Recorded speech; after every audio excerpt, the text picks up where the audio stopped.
صباح الفل يا جماعة. وصفة النهاردة حرشة وأصيلة. هنعمل طاسة سجق شرقي اسكندراني بخلطة رهيبة في دقيقة واحدة.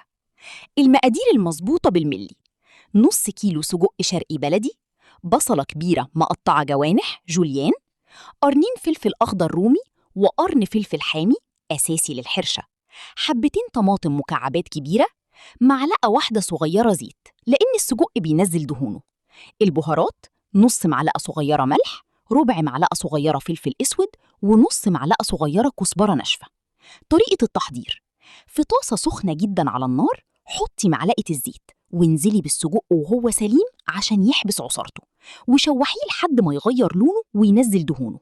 شيليه في طبق وقطعي صوابع السجق لقطع متوسطة. في نفس الطاسة ومكان دهون السجق انزلي بجوانح البصل وشوحيها دقيقة. ضيفي الفلفل الرومي والحامي ومكعبات الطماطم، ورشي الملح والفلفل والكزبرة. رجعي السجق المقطع للخلطة وغطي الطاسة وسيبيهم 5 دقايق على نار هادية لحد ما الخضار يدبل ويعمل صوص تقيل وجبار. قدمي الطاسة سخنة ومبقبقة مع العيش البلدي الطازج المفتح.